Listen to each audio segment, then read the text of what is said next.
Today we're talking about the mentality of a winner. There are certain mentalities that leave us poor. There are certain mentalities that leave us broke. We can't be doing the same thing we did 10 years ago and expect to be in business. Be consistent at what you do.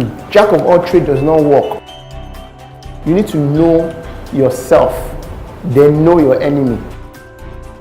You do not look at what you do from your view. Look at it from the view of the customer.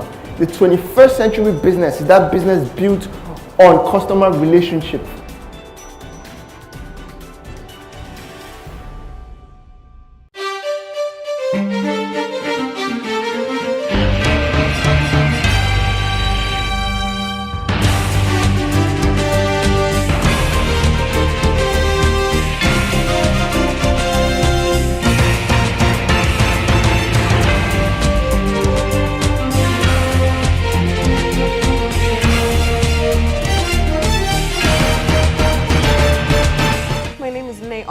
I'm a communications officer for LBS, but I'm actually a broadcaster by profession.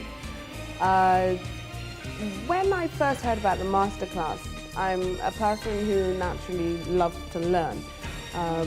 Acquiring knowledge is actually one of my hobbies, as strange as it may sound. When you hear the term masterclass, you think, I'm going to be able to master something. I hope at least to be able to master my thoughts. On business, strategy, planning, and possibly the mindset of a winner. My name is Adedoku Ndiemi. I'm a teacher by profession. My passion is in education.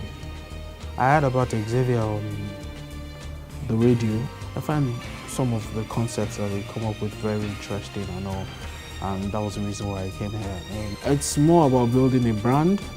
That's what this is about, and I'm hoping I'll be able to learn new ways and techniques to achieve that goal.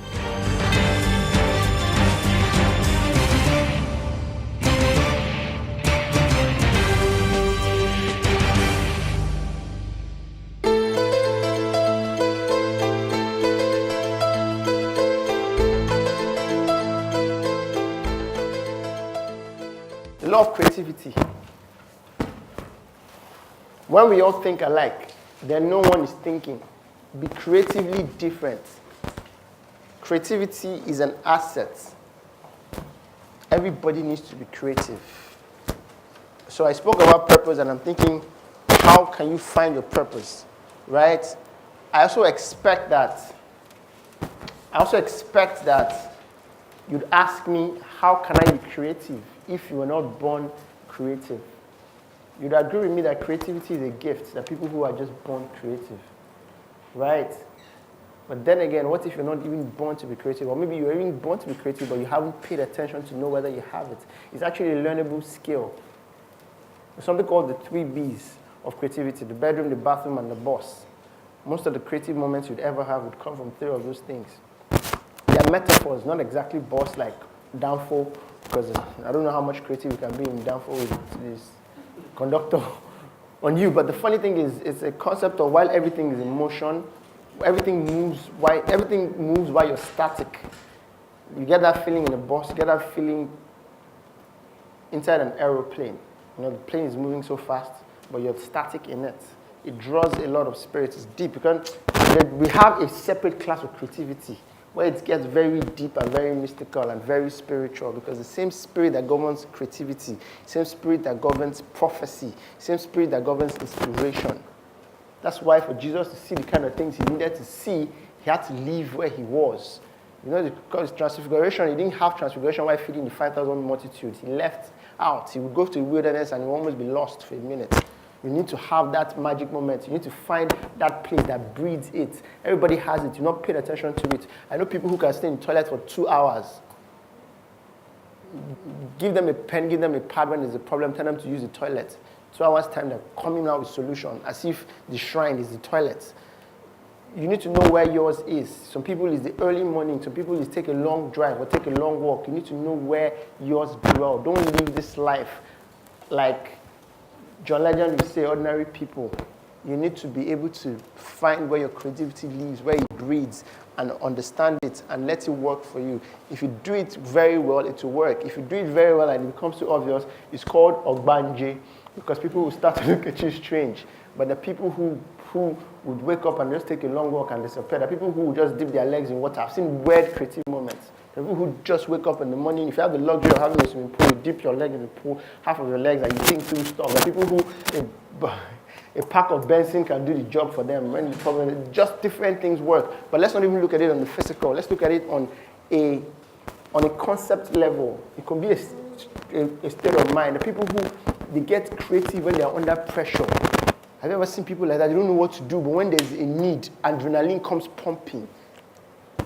Adrenaline, they will know the right. See, if there's a need, they can walk through wall. If something happens, they can walk through wall to save their lives. That's what superheroes. That's what they sold us in every superhero movie. You know, Superman doesn't have power till there's problem.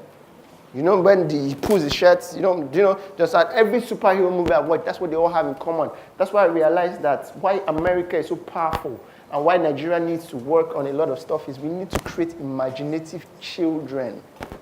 We have children that are so boxed in. A for apple, B for ball, C for call. That's the best thing you can teach your child while growing up.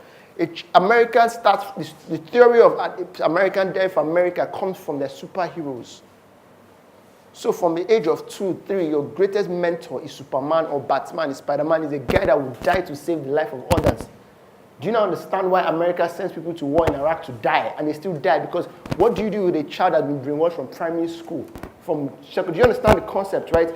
Is caricature, is the fact that you need to understand, create imaginative kids. What happened in this country is we kill our kids' imagination by beating imagination out of them. Have you ever seen kids that they ask questions, intelligent questions, you beat the hell out of them because you yourself don't know the answers and you tell them you don't know the answers?